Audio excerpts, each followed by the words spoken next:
Welcome to Haunt Weekly.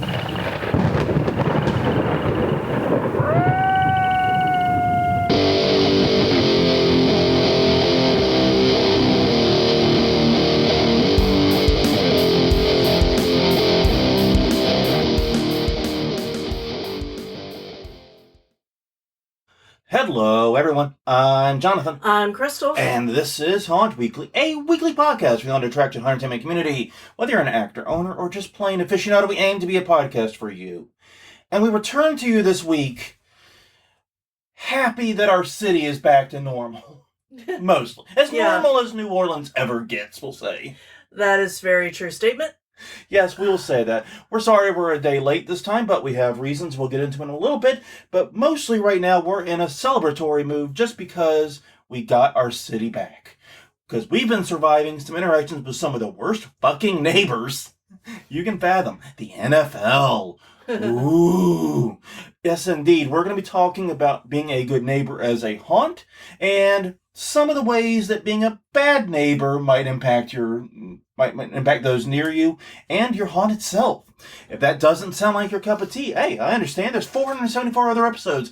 Go check them out. We're at hauntweekly.com, Haunt Weekly on Facebook, youtube.com/hauntweekly, and wherever you get your podcast from. All right. Well, just to do the quick work we did for the haunt update, we did acquire some tools that we're going to use. Right. Including a very, very cool electric screwdriver, which sounds like something weird to be very happy about, but this is a really cool one, guys. It is. It's engineered very well. Yes, it is. I'm actually looking forward to getting out and actually testing it, but I am still injured, though my bruising has almost gone away completely. Yeah, so next we'll be testing small amounts of weight. Yeah, sometime I think next week or so, testing some resistance bands, making sure that I have decent strength in there. I'm still a little worried about my shoulder. It feels a little loose, but not bad, not like it's in danger of collapsing again. Mm-hmm. So my hope is that I'm on the mend, and I'm like we talked about last week. We're hoping that we will be able to go and purchase a crap ton of wood. Yeah. From a local wood retailer sometime before the end of this month is the goal right now. It's what we're shooting for. Yeah. So yeah, still injured, but other than that, we're still making some progress and some preparations. On that note, moving to the question of the week. Every week we try to ask a question of the week, and last week, well, we talked about tariffs and made everyone sad. Sorry. Well, it is what is going on right now. And as we discussed in the episode, it was what is in our head. This episode is very similar. Right. It comes from our active conversations. And I think a lot of our conversations past week went, if we did this as a haunted house, we could shut down in 5 fucking seconds. Well, and it's also, I don't want to go outside. There are people out there. Yeah. Lots of them. Yeah. So, we ended up bringing it back to haunting as we do with just about every topic. Mm-hmm. And it's how we got to 475, if we're honest with one another. Well, yeah. But anyways, last week we were talking about tariffs. So we asked, are you planning on stocking up on anything ahead of the possible price increases? Chuck Morrison said, would. We're right there with you. Right there with you, man. Good luck to you. Kevin Hopkins said, we already purchased a lot for our gift shop already, like plushies and stainless steel drinkware. Looking to get a few extra backup prop controllers at Transworld, discount prices to offset increases. This got me thinking, though. Transworld is really well timed this year. Yeah. I know everyone bitches when Transworld... It's like Mardi Gras. When Transworld comes early, people bitch. And it's coming a little bit early. It's not as bad as the year we went, but it's coming... I think it's like the last day of February when it starts. And so it's a little bit early. Not much early, though. And some people, I know some grumbling about that. But honestly, that means you're getting to the trade show floor. You're getting those trade show discounts.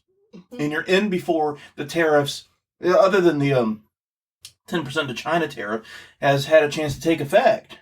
Yeah. So, it's actually a really good time to be making haunt purchases. I think Kevin's onto something here. As is, surprisingly, Craig Watt, who said Red Bull. Now, when he said that, I thought it was obviously just a joke. Yeah. Now, I know a lot of haunts run on Red Bull, but come on. Well, then I looked it up, and Craig, I'll never forgive you for making me look up something on the internet. But it turns out Red Bull is actually an import. It is made in the EU, which is another area the Trump administration is talking about putting tariffs on. So yes, if the tariffs go through, your precious Red Bull could get a lot more expensive. And that sound you hear is hundreds of haunters running to the store upon realizing this. Well, and it's not only that, but the aluminum to make aluminum cans for all drinks. Yeah, it's got to come from somewhere. Yeah. Yeah. And the 25% tariff was passed today as we're recording. Yeah, on aluminum and steel, I think it was. Exactly. So, yeah. Yeah. That's going to be fun. Yeah. All right. And finally for this week, Johnny Andy Glass said, would buy some chickens. Oh, that'd be very New Orleanian of you, I would say that. Mm-hmm. It actually is a very popular thing in this city to own chickens. Mm-hmm. And so if you want to become a chicken tender, that seems like a very, very good thing to do. All right. So yeah, honestly, with all of the tariffs and all the issues going on, yeah, I think Transworld's in a good place. I'm thinking our listeners got their heads in the right space here. I'm just still surprised about Red Bull, though. I thought it was canned here in the U.S. Yeah, I thought that they had a San Francisco or something, or California location, but maybe not. Oh, this week's question of the week, piggybacking off what we're talking about this week, is there a big event that disrupts your area or your town frequently?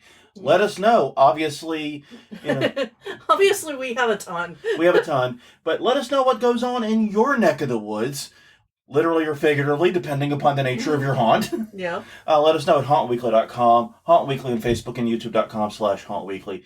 Love to hear your thoughts on that. All right, so I don't know how many of you knew this. Maybe you don't follow football considerably, but we had a slightly large event this past week in New Orleans. Just a little bit. Yeah. A little bit of one.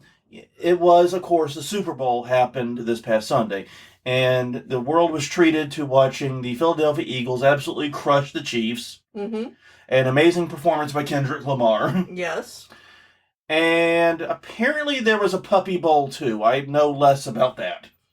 Yeah, I don't know about that either. Anyways, though, it was apparently it was a big deal, and it brought a lot of people into the city. But here's the thing. The Super Bowl always happens during Mardi Gras season. Or what we call carnival season. Yeah, because it overlaps. Because carnival season starts January 6th. Yeah. And goes sometime through February or March. Yeah, basically, Mardi Gras is such a weird holiday. Mm-hmm. Because the start of the season, as you said, is definitive. 12th night. Boom. January 6th. Yep. That's the day. But where it ends is based upon the start of Lent, mm-hmm. which in turn is based upon Easter. And so that fluctuates wildly within the year. It hops around. Oh. Boo! Eject this woman from my podcast. Boo! No. Your podcast. Yeah, exactly. I thought that's what you were going to bite my head off about. Anywho. But, yeah, so it jumps around a lot. This year, fortunately for us, it's a later one. Mm-hmm. It's coming actually like mid-March. Like early March. Oh, early March. Yeah, it's like March 4th. But still, anything in March is considered later. Yeah. But we do regularly get them. In fact, there was one year it overlapped with Valentine's Day. Yeah, that was terrible. There was so much less king cake that year. Yeah, you only got like 5 weeks of king cake, and this one you're getting like 7 or 8. Yeah. So, yeah. It always is going to overlap with carnival season. Luckily, this year it doesn't like kiss Mardi Gras itself. Because realistically, in terms of the absolute batshit insanity, everyone's in the city. Yeah. It's the last week that really matters. I would say it's the Friday before. I would say it's 2 Fridays before Fat Tuesday through Fat Tuesday. So like a week and 3 days or so. Yeah. Would be the really, really crazy bit. It doesn't overlap with that, mercifully. But it has in the past. Mm-hmm. So basically, the Super Bowl came into town, and it was utter chaos. And a lot of local businesses, in particular, any business owner I know who was not in the French Quarter on or very near Bourbon Street, mm-hmm. really struggled. And I get that as specific as I can. So we know someone with a French Quarter business that's on, like, I think Decatur or something that's toward the river. They had it rough. Yeah, and that's crazy because usually with events like this, the tourists go out and they explore and they don't stay in one small area. Yeah, Maybe they were just scared of our city. And I will say the tourist might have had some reason for that, as was noted. No, hear me out on this. Because we had a terror attack 5 weeks before. And the response to that, I think, was way overhanded, and that there was soldiers everywhere. Yeah, no, that was my frustration. That's where I'm getting at. I'm getting there. I know. I just jumped ahead of you in my brain. Yeah. Yeah, because seeing pictures of the French Quarter with people in full military garb with, machine guns, and that isn't my French Quarter. That isn't my city. It makes people uncomfortable to roam away from where the crowds are. Yeah, it makes people uncomfortable to roam away from where those are, apparently. Yeah. And, like, Ellie's Yarn Store was way down. We have a friend who runs a restaurant, a very popular restaurant, I might add, in the Marigny. He was way down. Like I said, friend who runs a French Quarter boutique type thing. Yeah. They were down. And for those not local, the Marigny, his restaurant is walking distance from the French Quarter. Yeah, the far side of the French Quarter. If you are able to do like a mile and a half. Yeah, well, realistically, if you're in the far side of the French Quarter, like you're at the end of Decatur, near where it meets Esplanade, you're not that many blocks away. Exactly. Yeah, the problem is the French Quarter, most tourists think about the Canal Street side. Right. Canal to like maybe halfway or 2/3 the way through the French Quarter. I think Lafitte's Blacksmith is probably where most people think the French Quarter ends. Fun fact, no. But yeah, so it caused a lot of chaos. It hurt a lot of local businesses. And then, on top of Carnival season, on top of the Super Bowl, President Trump decided to become the first sitting president in history to attend a Super Bowl, just apropos of nothing. That was a title that he could grab. So, and here's the thing about it, we as people who live on the West Bank side of the river, we can sometimes, and what we ended up doing largely was saying, that's an East Bank problem. Right. We're on the other side of the river from the bullshittery and the tomfoolery. We can stay here. Now, we avoided some of the places we like to go in the Point because a lot of people will get Airbnbs in the Point and take the ferry across. Yeah, and we saw multi-hour lines for the ferry. On Saturday, but not Sunday. Right. It was weird. Yeah. The Saturday before the Super Bowl, the ferry had multi-hour waits. On Sunday, apparently, everyone just gave up on the fucking ferry. Friday night was the same with the ferry. It was really long lines. So it's like... But Sunday day... Yeah, we can't go down to that area. And then we found out, when he landed, that he went over to the Belle Chase Air Force Base. Which is, Belle Chase, I'm trying to explain the geography. Yeah. As weird as it sounds, the West Bank is south of New Orleans. Just trust me here. Yeah. Belle Chase is next south. Yeah. Is the easiest way to think about it. Right, because New Orleans proper is not the most south you can get. No, not by a pretty long shot, actually. Yeah.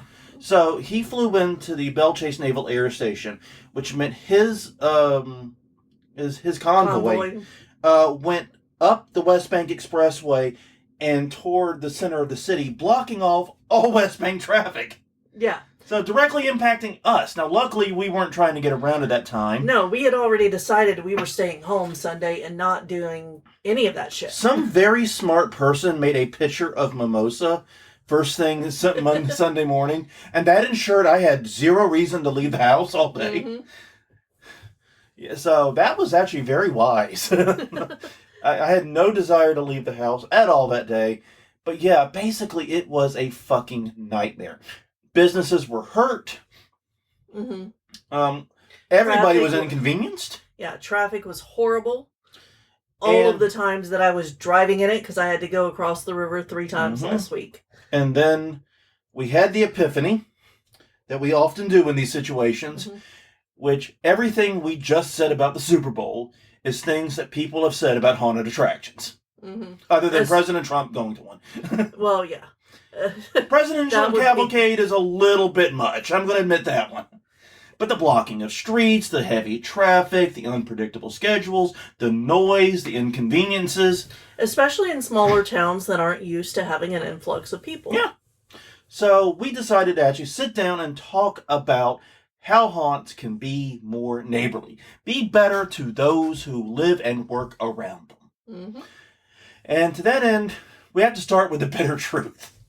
And that is, haunted attractions during a season are repeated large crowd events, you hope. Yeah. You kind of hope you're getting hundreds of people there. Yeah. Kind of the goal, right?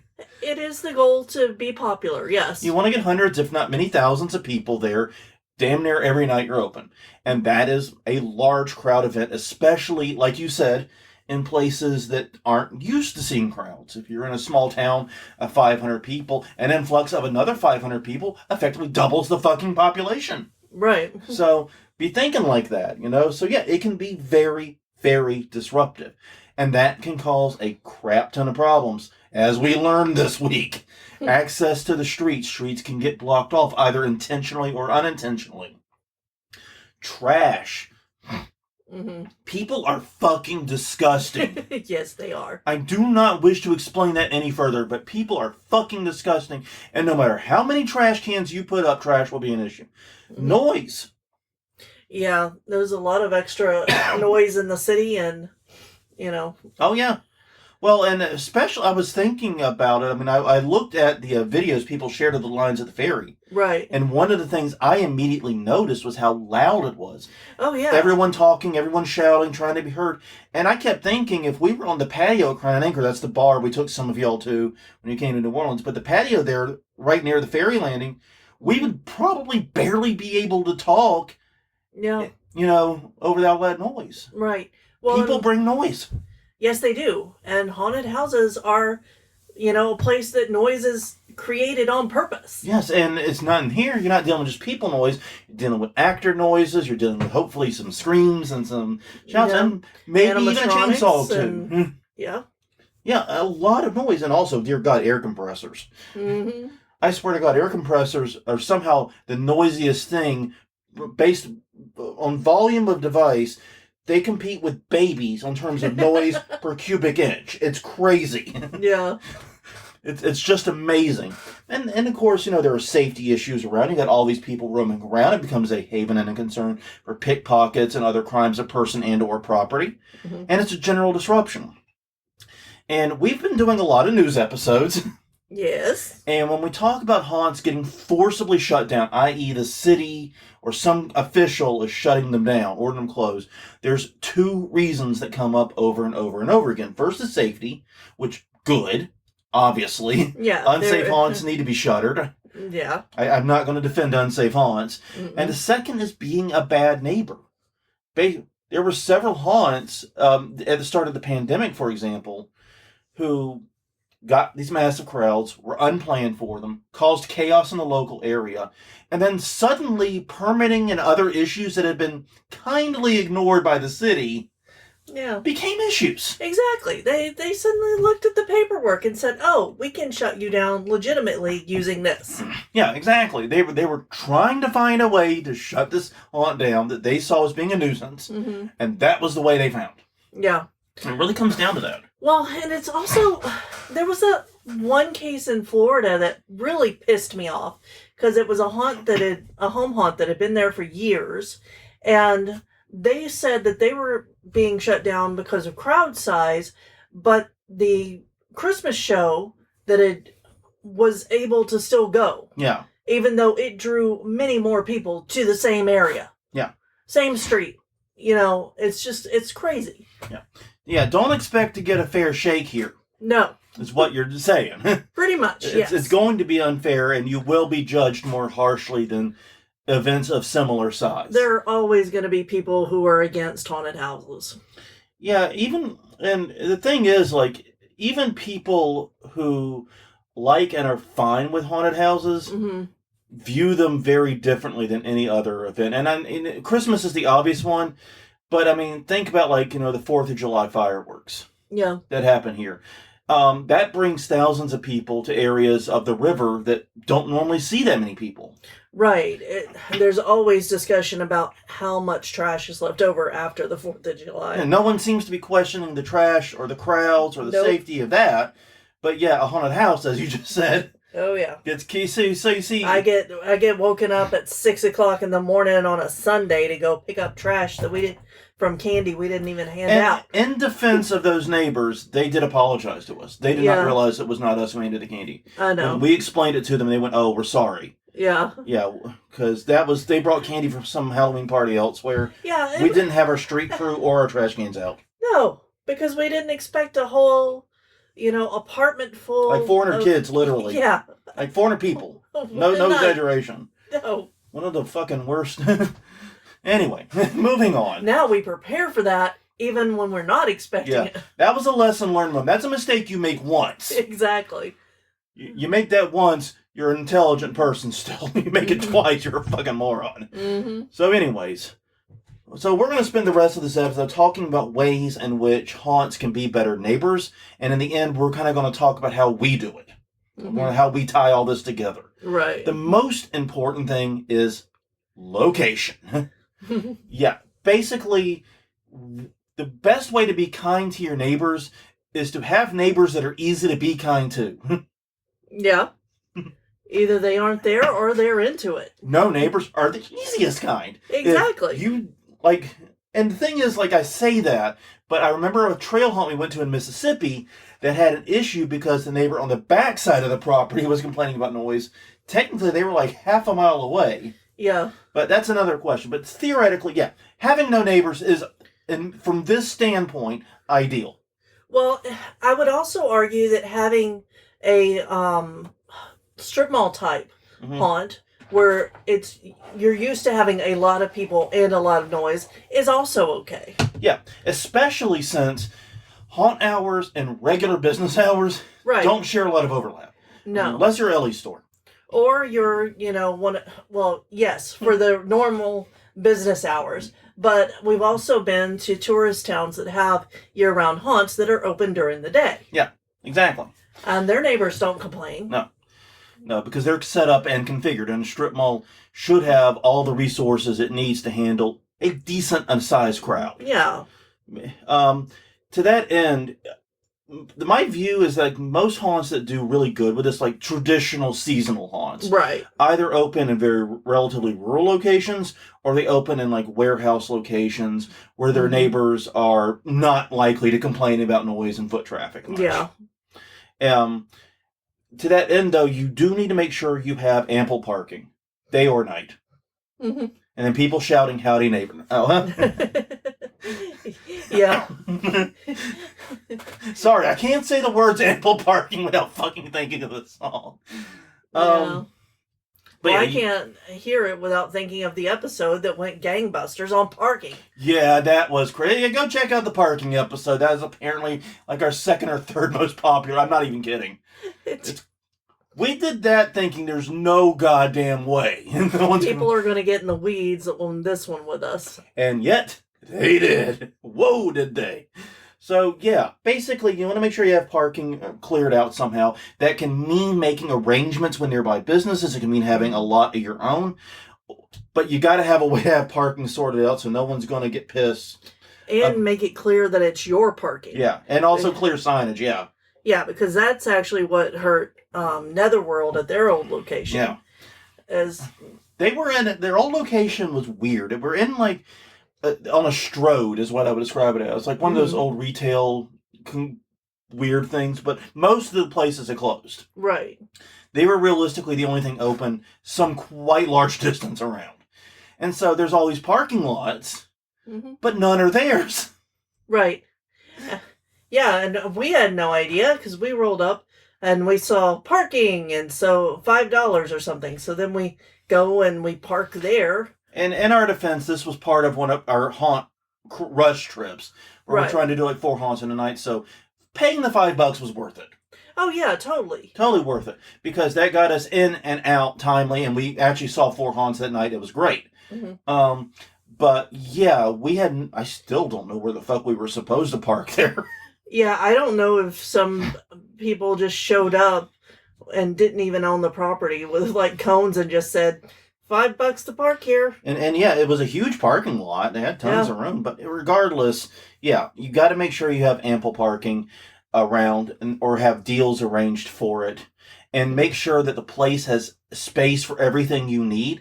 The queue line, the actor area, the entirety of the haunt. Basically, ideally, these should not be visible from other businesses nearby, especially open ones. Right. This is something the 13th Gate has struggled with because even though the road they're on is largely devoid of anything else, there is that restaurant there. There is, and they do have a small parking lot, but it's not nearly enough for the amount of visitors they get. Well, and it's especially the most of the parking goes into the lot that's underneath the freeway, which is also parking for LSU Stadium. Right. And so they run into real trouble on Saturday nights where LSU plays home. Yeah. Because now you have two huge events taking up the same parking space, and that's chaos. That's a hell of a challenge. So, yeah, your location is crucial, and it's important that you have enough space to contain everybody, their cars, everything that's going on, or agreements to house it. Because otherwise, shit's going to go funky whenever, people start using your neighbor's parking lot, or when they're standing around in the neighbor's property or on the sidewalk in front of them because they don't have anywhere on your grounds to stand on. Some neighbors might be understanding and cool with that, especially if they're closed, but don't be shocked when neighbors aren't. Yeah. And to that end, the next item. Communication. Yay! We should be pretty good at this. You would hope so. Yeah, if you're a pro haunt, a lot probably happened during permitting. Yeah, because they send out the thingies, the flyers, and posted signs and all that shit. Yeah. But don't assume that, and don't assume that your haunt is going to that your promotional materials are going to reach your neighbors. Yeah. Don't assume that. Yeah, no matter how good at canvassing you are. Yeah. Like, to give an example, this we actually worked at a haunt in which the 24-hour restaurant functionally across the fucking street did not know there was a haunted house there. Yeah. Yeah, it was ridiculous. So don't, like you said, don't have faith that they'll just catch it from the ads. Do it yourself. Yeah, but... Hit the bricks. But go and, talk to the businesses in the area, introduce yourself, maybe try to make a deal where if somebody brings a ticket to their haunt, from your haunt to them, they get a small discount for eating at your restaurant, if it's a restaurant, or vice versa, store, yeah. And vice versa, yeah. If they come to you and you hand out a flyer, then the haunt can give them a discount because they got a receipt from you and their flyer, Yeah. Work out if you can, and that works out great, especially if you do share open hours. But even if you don't, you can probably still work something out. Exactly.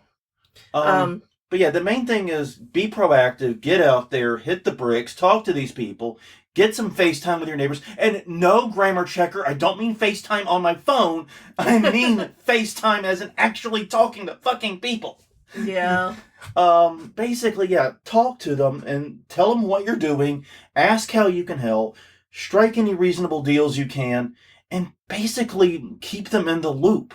Yeah, and offer them free tickets. And if they don't want free tickets, offer them a lights on walkthrough just so that they can see and have an idea of what you do. Yeah, we have neighbors, like, in fact, our direct next door neighbors, and we'll get more into this later, never wants to go to the haunt when it's open. Nope. But is endlessly fascinated by what we do. Yeah. And will come on multiple times a year, or at least once every year, I should say, to see the design with the lights on and no actors in. So like a day or two before we open, we bring them through. Exactly. And then they sit outside and listen to the screams all night, and they have a They drink wine and they have a good time. Yeah, exactly. Great. Like, everybody wins. Yeah. So yeah, basically,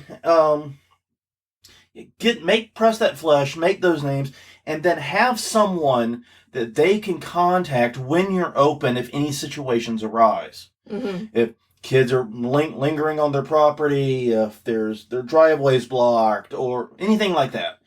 Have someone on your staff they can call and get a fucking answer right then and there. Yeah, a dedicated person. That's key. We call this person the resident adult, the house adult. Yeah. And our haunt, that's Ellie. Mm-hmm. And she does an excellent job with it. And I recommend having someone like her who is not in the haunt, in costume, scaring, that can address these issues as they arise. Yeah, and not necessarily security. Yeah, not security either. This needs to be someone because security usually you're bringing in outside people anyway. Right. It needs to be someone who works with you directly. Mm-hmm.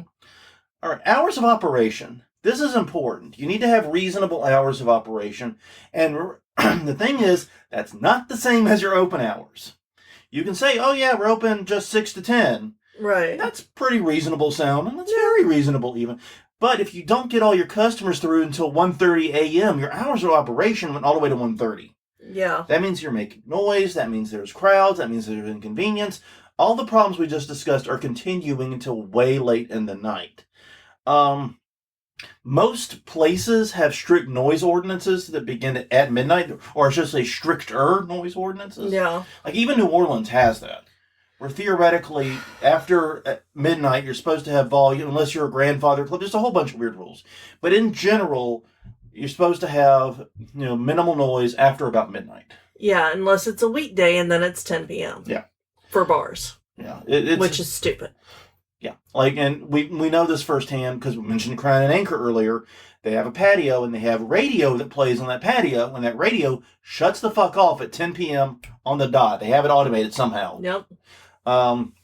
So yeah, basically just be aware of your local noise ordinances and make sure that people are not there when that takes effect, is what I'm saying.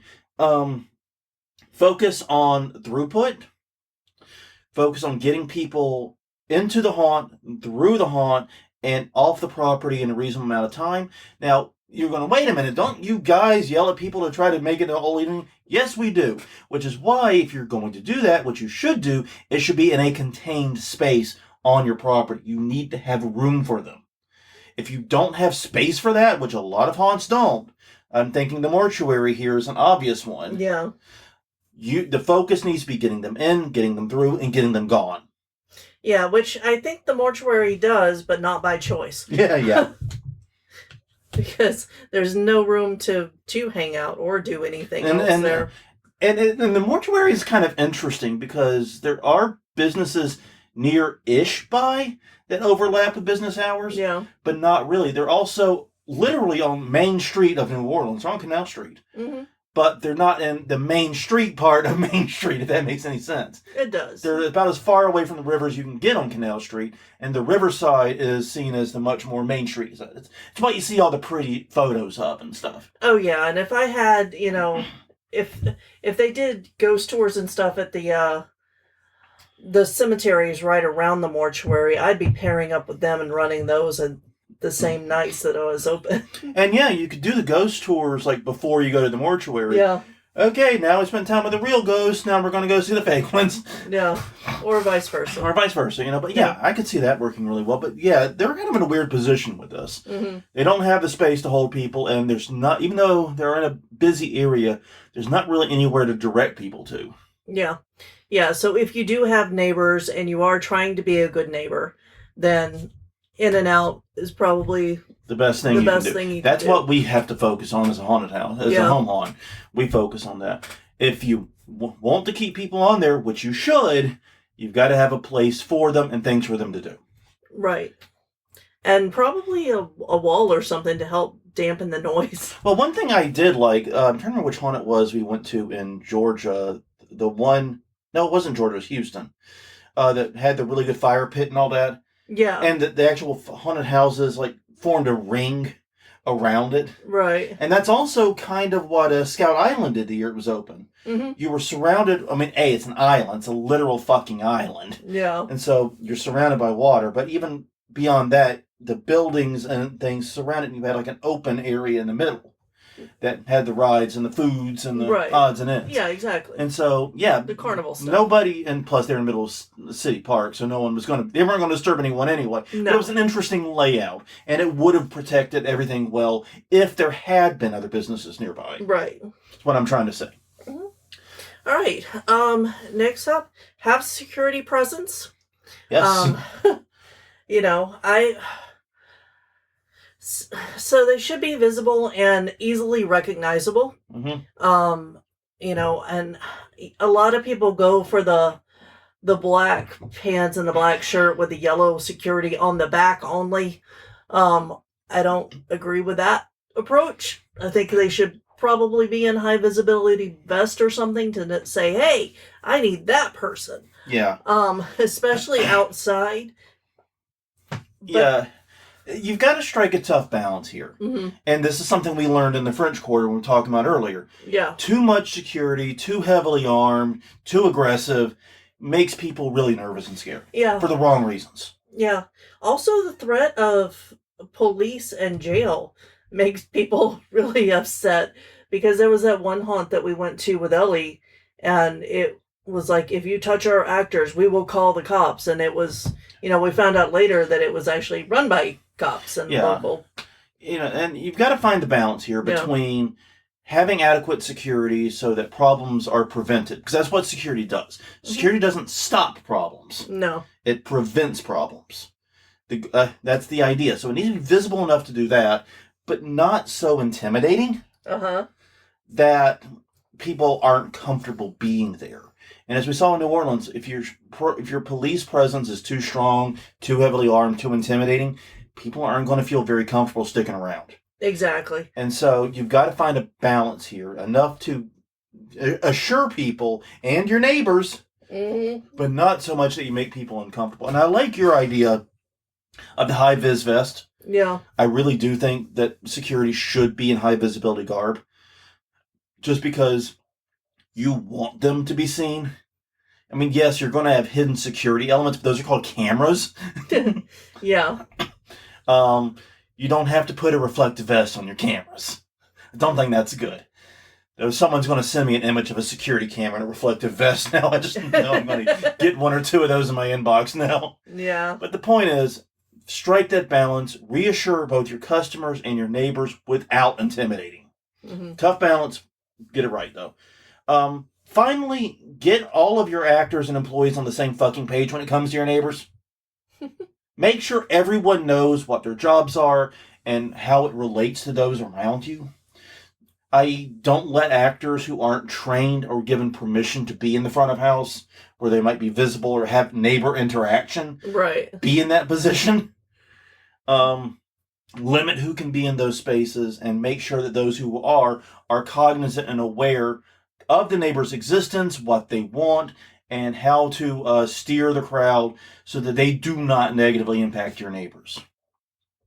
I think that's a pretty rough guide on it. Now, so real fast, because we do have a few minutes, but not that long, want to talk about how we tie it in together for our haunt. First, location. Yeah. We have a house that's on a court, and it's called Vivian Court. And the long and short of it is, the only traffic that's on this court is our actual direct neighbors. Yeah, and there are, yeah.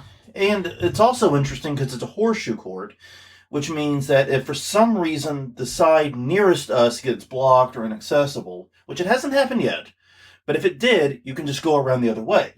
Right, and that also means that people could park on both sides either direction and still get close to our house. Exactly. No, it means there's a lot of parking, and the street itself has a lot of space for people to use, and any traffic disruption will be very limited in the number of people it affects. Yeah, and there are very few neighbors who are driving around on our court that late at night when we're open. Yeah. And we're not open late. We're open 7 to 10. But yeah. Typically, 7 to 10 hours of operation. I would say the latest we're open is 10:30ish. Yeah. Yeah, we're pretty good about having everybody in and out. And honestly, yeah, we're very good at having people in and out. And oddly enough, people just stop trying to come at 10. A, because we put it on the marketing. But B, I think that's just kind of the natural drop dead time.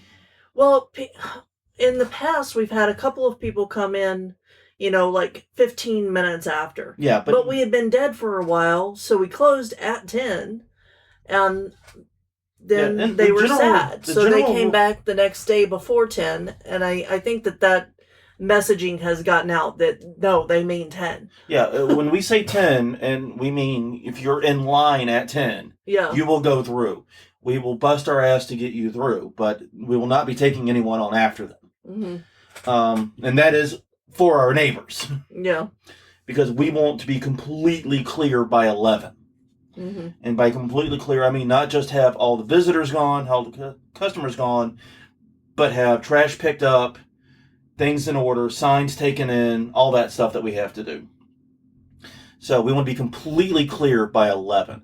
So the first thing is the location. We chose a house and a place that really doesn't get a lot of traffic, even though it is on and adjacent to a very highly trafficked street. Yes. Second, the garage itself has a great location because it is set way back on the property, almost to the back of the property line.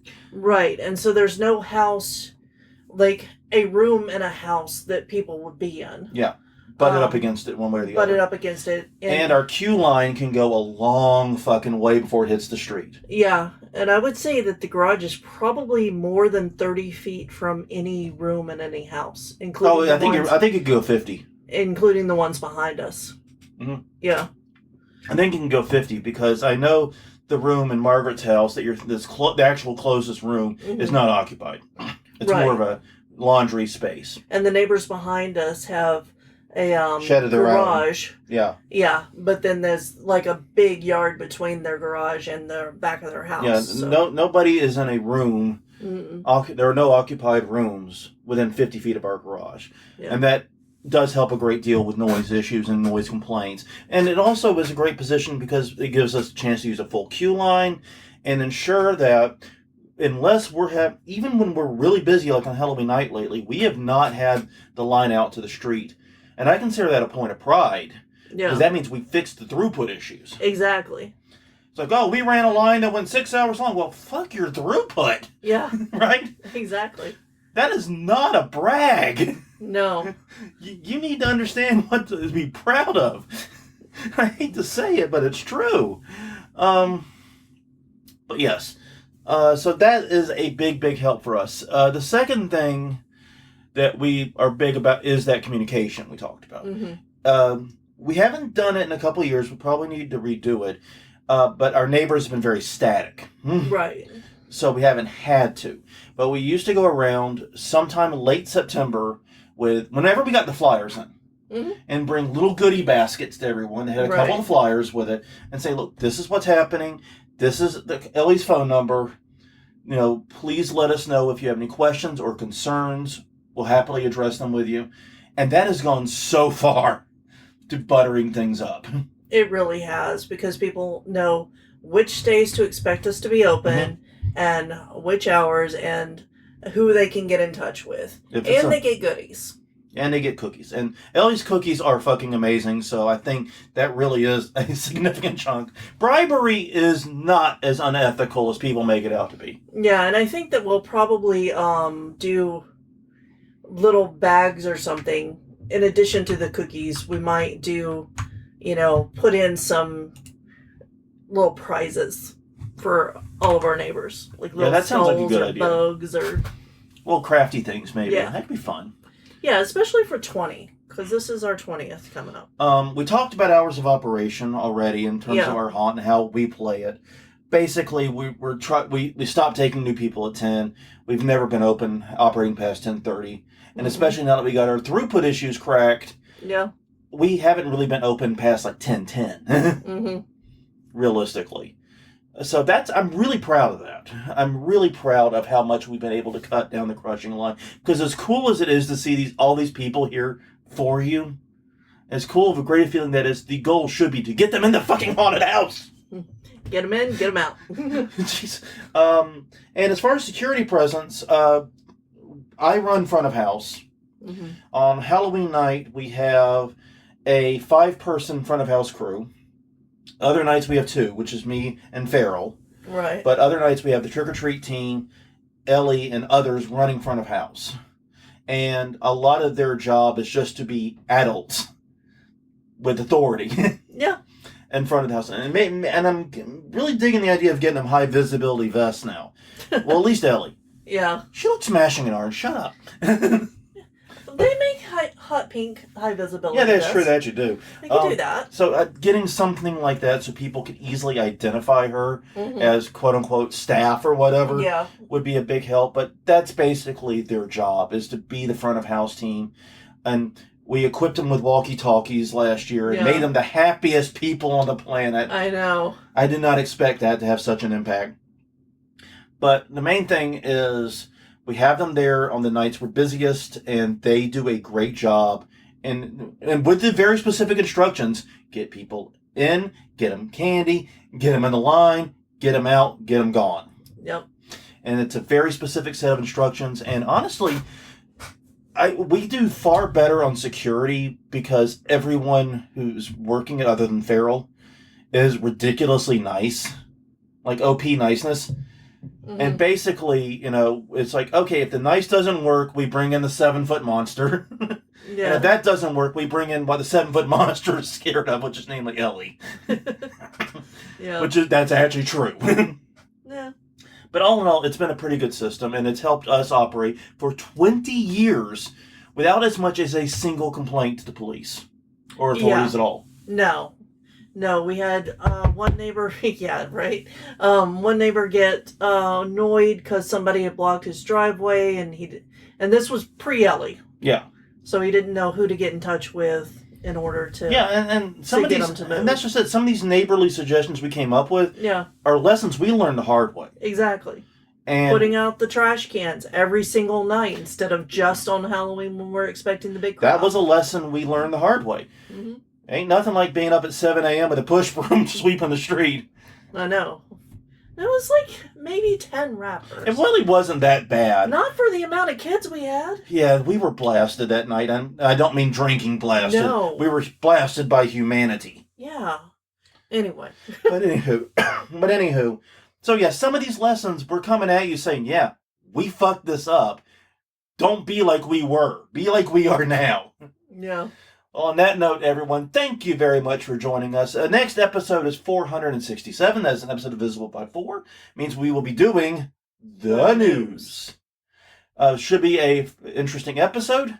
But until next time, check us out at the places we exist. We're at hauntweekly.com, Haunt Week on Facebook, and youtube.com/hauntweekly. Find us wherever you get your podcasts from. Until next time, I'm Jonathan. I'm Crystal. And we will see you all next week.